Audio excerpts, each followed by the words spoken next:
안녕하세요. 딸 하나를 키우고 있는 돌싱 30대 여성이에요. 남편과는 지인의 소개로 만났습니다. 남편은 평범한 직장인으로 중소기업을 다니고 있었고, 나이는 저보다 3살이 많았지요. 저희가 서로 빠져드는 데는 오랜 시간이 걸리지 않았습니다. 남편이 말하길 제가 차에서 내리는데 요정이 내리는 줄 알았답니다. 저는 남편의 따뜻하고 다정한 말투에 반해버렸고요.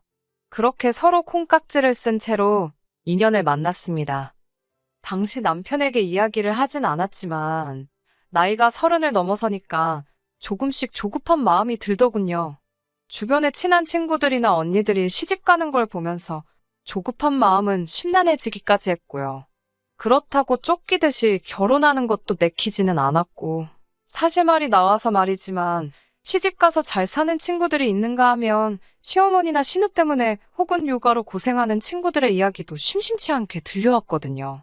그런 이야기를 들을 때마다 좀 전에 먹은 음식이 속에 얹힌 것 마냥 갑갑한 게 저도 도무지 제 마음을 알 수가 없어서 쉽사리 남편에게 결혼 이야기를 꺼내질 못했어요. 하지만 남편은 저희가 사귄 지 2년째 되던 날 저에게 프로포즈를 해왔습니다. 사귀는 순간부터 저와 결혼하기로 마음먹고 있었다더군요. 드라마에서 나오는 고급 레스토랑에서 장미꽃과 다이아 반지를 받는 그런 프로포즈는 아니었지만 그래도 남편의 듬직하고 진심 어린 모습에 저는 기쁜 마음을 숨길 수가 없었어요. 저는 그동안 고민했던 것이 무색할 만큼 결혼하자는 그의 말에 좋다고 대답했습니다. 남편은 대학을 수도권에서 졸업했고 이후로 직장 생활을 위해 서울에 자리를 잡았다고 했어요. 그나마 대학을 다닐 때는 본가에서 통학을 했는데 서울에 있는 회사에 취직을 하면서 아예 독립을 했다고요. 남편이 말하길 어머님께선 자기가 자취하는 동안 1년에 한두 번이나 찾아오셨을까 싶을 정도로 아들의 사생활을 존중해 주시는 분이랍니다. 저 역시 사생활을 중요하게 여기는 사람이었기에 그런 남편의 말은 듣던 중 반가운 소리였지요. 저는 순진하게도 남편의 말을 철석같이 믿었습니다. 하지만 사람은 겪어보지 않으면 모른다는 그 말이 정말 딱이더군요. 남편이 아들로서 본 어머님과 며느리로서 제가 본 어머님은 완전히 다른 사람이었어요. 어머님의 유별난 성격을 알게 된 건 결혼식을 올리고 나서였습니다. 상견례 자리에서는 필시 당신의 이미지 관리를 하셨던 거겠지요. 상견례 자리에선 부적의 비읍소리도 하시지 않으셨으니까요. 다만 돌이켜 생각해보면 한 가지 마음에 걸리는 일이 있었습니다. 무슨 이야기를 하다가 그렇게 된 건지는 기억이 나지 않지만 종교 이야기가 나왔거든요. 저희 친정부모님은 서로 다른 종교를 가지고 계신데 그 이유로 뭐 서로를 힘들게 하시고 그런 건 전혀 없습니다. 어머님께선 그 이야기를 들으시곤 당신도 똑같다며 당신은 다른 사람들이 어떤 종교를 믿고 따르던지 전혀 개의치 않는다 하셨습니다. 당신도 마음이 복잡할 때면 당신이 믿고 따르는 분을 찾아가 여러 가지 조언을 구하곤 하신다면서요. 솔직히 상견례 자리에선 어울리지 않는 대화였지만 어머님께서 워낙 열과 성을 다해 말씀을 하셨기 때문에 20분 가까이 저희 부모님이나 저나 꼼짝없이 듣고 있을 수밖에 없었어요. 아버님이나 남편은 늘상 있는 일인지 별로 개의치 않는 눈치였고요.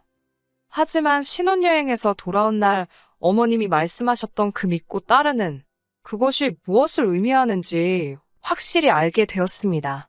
저희 어머님은 산신령이라고 일컫는 사람을 따르며 그분이 써주시는 부적이라면 사적을 못 쓰셨지요. 처음에 그 사실을 알게 되었을 땐 얼마나 난처하고 난감하던지. 저희 부모님이나 어머님 아버님이나 당신들 사는 집 노후 준비는 그럭저럭 되어 있으셨지만 그렇다고 결혼하는 자식들 집 한 채씩 톡톡 싸줄 만큼은 아니셨습니다. 도움을 받으려면 받을 수도 있었겠지만 남편과 도달했던 결론은 우리 힘으로 한번 시작해보자였어요. 살다가 정말 어렵고 힘든 순간이 오면 그때 기대는 한이 있더라도 일단은 우리가 알아서 해보자는 거였지요. 신혼의 패기였다고 할까요? 아무튼 그렇게 남편이 모아둔 돈 6천에 제가 모아둔 돈 5천, 그리고 전세 대출을 받아 서울 외곽에 있는 작은 빌라에 들어가기로 계약을 하게 되었네요. 하지만 이사를 앞두고 생각지도 못한 문제가 생겼습니다. 저희 계획대로라면 식을 올리기 3일 전 이사를 마치고 들어올 가정가구도 전부 배송을 받는 것이었어요. 그런데 기존에 살던 세입자와 집주인 간의 감정 싸움이 일어나면서 기존 세입자가 약속된 날짜에 집을 비워주지 않았네요. 경찰을 부르네만의 소리가 나올 정도로 일이 컸다고 하는데 집주인 입장에선 기존 세입자가 집에 해코지라도 할까 걱정이 되었는지 강하게 대응을 못하는 눈치였지요. 결국 저희의 이사 일정은 시쳇말로 다 빠그라졌습니다. 다른 집을 알아볼 생각도 안 했던 건 아닙니다. 하지만 당시 전세 구하기가 하늘의 별 따기만큼 어려웠던 시기라 그마저도 상황이 여의치 않았네요. 이사가 늦어지니 배송받기로 되어 있던 가정가구 일정도 전부 다 바꿔야 했고 개중 몇몇 개는 저희가 신혼여행 중일 때 오게 생길 판이었지요. 이게 화근이었습니다. 남편은 어머님께 부탁을 드리자고 했습니다. 배달 오는 날 어머님께 잠시 들려 물건만 받아달라 하면 안 되겠냐고요. 솔직히 말하자면 제 입장에선 불편하기도 했고 죄송하기도 해서 내키지는 않았습니다. 마음 같아선 더 가까이 사는 친정부모님께 부탁을 드리고도 싶었네요.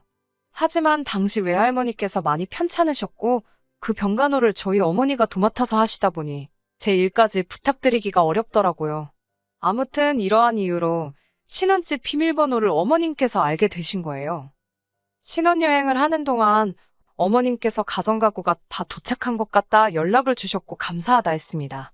귀찮으셨을 텐데 별말 없이 해주신 어머님께 감사해서 화장품도 선물로 샀어요. 그렇게 4박 5일의 신혼여행을 마치고 집에 도착한 저희는 특히 저는 경악을 금치 못했습니다. 현관부터 시작해서 거실이며 부엌이며 할 것 없이 심지어 방문까지 온통 노란 부적으로 도배가 돼 있다시피 했지요. 사람이 너무 황당하니까 말도 제대로 안 나오더라고요. 제가 가까스로 마음을 가라앉히고 남편에게 이게 다 뭐냐고 물었습니다. 남편이 한숨만 내쉬고 별말이 없는 게 아무래도 뭔가 아는 눈치였거든요. 남편이 말하길 아무래도 어머님이 해놓으신 것 같답니다. 깜짝 선물이 있다고 하시더니 이거였나 보다고요. 얼마나 상황이 어이가 없던지 화도 안 나더라니까요. 남편에게 빨리 하나씩 뜯으라니까 주저하는 모습을 보이더니 어머님이 생각해서 붙여놓으신 건데 그냥 두면 안 되겠냐입니다. 생각을 해주신 거야 당연히 감사하지만 이게 다 뭐냐고 귀신 나올까봐 무섭다고 싫다고 했어요. 하지만 남편은 계속해서 어머님이 아기가 있어서 이런 일을 하실 분이 아니라며 분명히 깊은 뜻이 있으셨을 거라고 저를 설득하려 했습니다. 참다 못한 제가 결국 남편이 보는 앞에서 어머님께 전화를 드렸어요. 어머님께서는 부적마다 의미가 다 다르고 뜻이 있는 거라며 한 달은 붙여놔야 한답니다. 그 집에 뭐가 있어서 이사하기 전부터 말썽이 있었던 거라고요. 말도 안 된다고 받아치고 싶었지만 이제 막 시골리고 며느리가 된 제 입장에서 꼬치꼬치 따지기도 어렵더라고요. 결국 눈 딱 감고 한 달만 내버려 두기로 했습니다. 하지만 막상 한 달이 다 되어가자 남편은 이 부적 때문인지 하는 일마다 요즘 잘 풀리는 것 같지 않냐며 소위 연막을 치더라고요. 저는 그 말을 솔직히 들은 채도 하지 않았어요. 퇴근하고 집에 들어올 때마다 현관문을 열면 제일 먼저 눈에 띄는 게 부적이었는데 소름이 돋는 것 같았거든요. 약속대로 한 달이 되던 날 제가 다 떼내었는데 남편이 몹시 서운해하던 게 지금도 생각이 나네요. 어머님께서도 꽤나 기분이 상하신 눈치였지만 제가 사과할 일도 아닌 것 같아 모른 채 넘어갔습니다. 그리고 얼마 후 저는 임신을 했습니다. 처음부터 저는 딸이든 아들이든 성별은 개의치 않았어요. 어느 쪽이든 하나만 낳아 잘 기르는 게 제 꿈이자 목표였으니까요. 하지만 제 배가 제법 불러오기 시작할 무렵부터 어머님께선 아들을 낳아야 한다고 저만 보면 말 그대로 손자 타령을 하시더군요. 잔소리가 지겨워진 저는 병원에 가서 아이 성별을 물었습니다. 의사 선생님이 성별을 알려주려면 조금 더 있어야 한다고 하셨지만 넌지시 딸이라는 힌트를 주시더라고요. 처음부터 딸이든 아들이든 개의치 않았기 때문에 실망 같은 건 조금도 하지 않았습니다. 하지만 어머님의 얼굴이 머릿속을 스치면서 잠깐이었지만 아차 싶었네요. 그렇게 집으로 와 남편과 함께 어머님께 연락을 드렸습니다. 어머님께 손녀를 보시게 될 것 같다고 조심스레 말씀드렸지요. 어머님이 워낙에 손자를 보고 싶어 하셨기에 크게 노하시거나 실망하시지 않을까 걱정을 했는데 어머님의 반응은 제 예상과는 많이 달랐습니다. 꽤나 심드렁한 목소리로 그러냐며 대수롭지 않게 넘어가셨어요. 하지만 딸아이를 낳고 병실에 입원해 있는데 어머님께서 제 옆에서 기어이 싫은 소리를 하시더군요. 아들인 줄 알았는데 딸이라면서요. 황당해서 제가 미리 말씀드렸는데 왜 그러시냐고. 제가 분명히 딸이라 하지 않았냐니까. 부적 써주시는 그 산신령이란 분이 분명히 아들일 거라고 걱정하지 말라고 했답니다. 그래서 그분 말만 믿고 제 말은 귓등으로 흘려들으셨던 거지요. 그러면서 그분이 틀렸을 리는 없으니 제가 아무래도 이상한 짓거리를 한 게 아니냐며 제 탓을 하시더라고요. 꼬리뼈도 아프고 아직 침대에서 혼자 허리도 못 세우는 저를 바라보시며 비난하듯 말씀하시던 어머니께 솔직히 정남이가 뚝 떨어지더군요. 뒤이어 어머님께서는 속상하다, 뭔가 잘못됐다는 식의 말씀을 연거푸 하시고는 병실 밖으로 나가버리셨습니다. 남편은 그런 어머님 뒤를 따라 나섰고요. 어머님이 그냥 병실을 나가신 것보다 남편이 어머님을 따라 나갔다는 사실이 더 서운하고 속상했습니다. 얼마간의 시간이 흘렀을까 병실로 돌아온 남편은 어머님께서 원래 기대가 크셨던지라 실망도 크신 모양이라며 저더러 이해해달라대요. 이해고 뭐고 아무리 그래도 그렇지 고생했다 소리 한마디 해주시면 어디가 덧나냐고. 지금 이 꼴을 한 며느리한테 아들 못 낳았다고 타박을 하시는 게 말이 되냐고 남편에게 하소연을 했어요. 그러자 남편도 자기가 그런 것도 아닌데 왜 자기한테 이러냐며 예민 떨지 말고 한숨 자랍니다.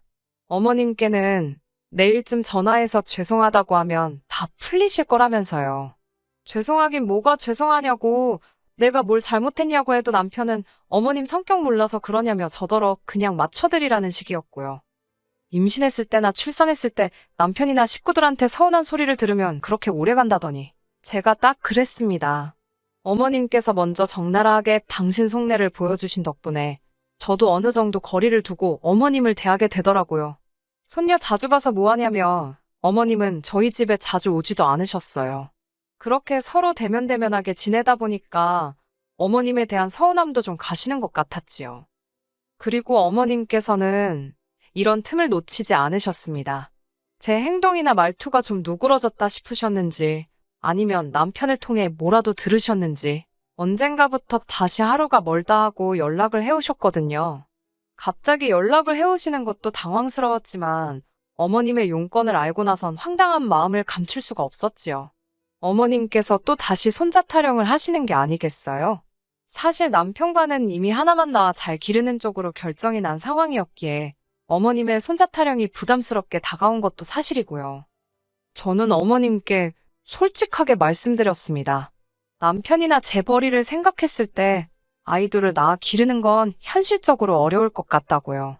까놓고 말해서 제가 복직을 한다고 하면 한 달에 300남짓 벌겠지요? 그럼 저희 딸은 누가 키워주나요? 이제껏 저 키우시고 외할머니 병수발로 고생하시는 어머님께 부탁을 드리고 싶지도 않았고 어머님이야 뭐 솔직히 어머님 위생 개념이라던가 저랑 안 맞는 부분이 한두 개가 아니었거든요.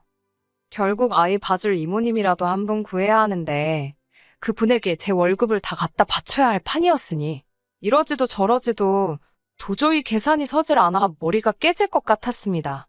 그런데 그런 저더러 어머님께서는 애를 하나 더 낳으라고 성하셨으니 야속하기도 했고 전 안 된다고 그럴 생각은 없다고 말씀드렸어요. 그러자 어머님께서는 애들 태어날 때 지 먹을 수저는 입에 다 하나씩 물고 태어나는 거라며 제가 몰라도 뭘 너무 모른답니다. 그러면서 자녀 계획을 시부모랑 상의도 없이 세우는 며느리가 어디 있냐며 저더러 너무 경우가 없다고 하시더군요. 제가 어머님께 그럼 어머님이 저한테 한 달에 200만 원씩 주실 거냐 물었습니다. 그러면 둘째 하나 더 낳아보겠다고요. 결국 어머님과 제 사이는 다시 또 틀어졌습니다. 예전과 달라진 건 고성이 오갔다는 것이지요. 어머님은 계속해서 저에게 밑도 끝도 없이 제가 못 되쳐먹고 싸가지도 없다. 시집을 왔으면 애를 낳는 게 당연하지. 어디 되바라지게 시애미한테 애를 키우네 못 키우네 그런 소리를 하냐고 악을 쓰셨어요. 저는 저대로 제가 무슨 이 집에 애 낳아주러 온 기계냐고 싫다고 했고요. 이번에도 머저리 같은 남편은 이러지도 저러지도 못하고 우물쭈물. 그날 이후로 저는 어머님이랑 신경전 아닌 신경전을 이어가고 있었습니다. 그러다 저희가 이혼하게 된 결정적인 사건이 터졌네요. 평소엔 이불 빨래를 남편이 도와줬는데 그날만큼은 그냥 제가 하고 싶더라고요. 도와주겠다는 남편을 뿌리치고 베개 커버를 벗겨냈는데 뭔가 발 쪽으로 툭 떨어지더군요. 몇 번이고 고이 접힌 부적이었습니다. 최근에 어머님께서는 오신 적이 없었긴 한데 그래도 어머님 말고 누가 이런 짓을 했겠나 싶어서 씩씩거리며 전화기를 찾았어요. 그런 저에게 남편이 무슨 일이냐고 왜 그렇게 화가 나 있냐 묻길래 저는 씩씩대며 남편에게 부족을 보여줬습니다. 어머님이 이런 걸 내 베개에 넣어두셨다고 진짜 왜 이러시는지 모르겠다고 화를 냈어요. 가만 못 넘어간다. 어머님께 다 따질 거라고 하니까 가만히 있던 남편이 그러지 말라며 저를 붙잡았습니다. 이거 놓으라고. 이제 진짜 노란색만 봐도 넌더리가 나고 소름이 끼친다니까. 남편이 자기가 넣어놨답니다. 예상치 못한 남편의 말에 제가 그게 무슨 소리냐고 당신이 이런 걸 왜 넣어뒀냐고 물었어요. 돌이켜 생각해보니 일이 있기 얼마 전 남편이 시댁에 혼자 다녀온 일이 있었거든요. 애시당초 손녀에 관심도 없으신 어머님이시라 손녀를 데려오라 어쩌라 말씀도 없으셨고요. 남편은 이튿날이 돼서야 집에 들어왔는데 몹시 지쳐 있었지요. 그날 받은 부적이랍니다. 어머님이 가자고 한 곳을 따라가니 어떤 남자가 사당 같은 데서 사람들을 상대하고 있더래요. 1시간쯤 기다려서 들어가니 다짜고짜 남편더러 손금을 보여달라 했답니다. 남편 말로 본인은 정말 보여주기 싫었다는데 그건 제 알바가 아니고 아무튼 내키지는 않았지만 어머님의 방강요로 인해 어쩔 수 없이 손금을 보여주니 그 부적을 써주더랍니다. 손금 보고 부적 쓴다는 소리는 또 처음 들어본지라 어이가 없고 어머님도 여러 가지 의미로 대단하시다 싶더군요. 아무튼 그렇게 그 부적을 50만 원을 주고 샀다면서 어머님이 제 베개 속에 넣어두라 하셨다고요. 그러면서 남편이 한다는 소리가 죽은 사람 소원도 들어준다는데 산 사람 소원 못 들어주겠냐는 생각으로 그 부적을 제 베개에 넣었답니다. 남편의 말을 들으니 소름이 확 끼치더군요. 저는 남편에게 언제까지 어머님의 그 말도 안 되는 소리를 들어드리며 살 거냐고 따졌습니다. 하나 있는 손녀나 예뻐해 주시면 얼마나 좋냐고 안 낳겠다는데 왜 자꾸 손자 타령을 하면서 이렇게 사람을 힘들게 하시는지 모르겠다고 분통을 터뜨렸지요. 그러자 남편이란 놈이 한다는 소리가 이게 다 제가 처음부터 아들을 낳았으면 될 걸 못 낳아서 그런 거 아니냐입니다. 그래도 전에는 어머님의 말도 안 되는 행동과 언행에 최소한 남편이 미안해하는 모습이라도 보였었는데 이번에는 같이 목소리를 높이니까 어처구니가 없더라고요. 남편은 그런 제 속을 눈치를 챘는지 못 챘는지 계속해서 저에게 악을 썼습니다. 부적 좀 집에 드리는 게 저한테 무슨 피해라도 주냐고요. 어머님께서 당신 돈으로 사서 좋은 마음으로 주시는 건데 왜 난리냐. 뭐 말도 안 되는 소리를 늘어놓더라니까요. 제가 너무 화가 나서 그만하라고 했습니다. 편들 걸 편들라고. 당신은 내가 부적이니 뭐니 싫어하는 거 뻔히 알면서 어머님이 하란다고 그걸 하냐고 따졌지요.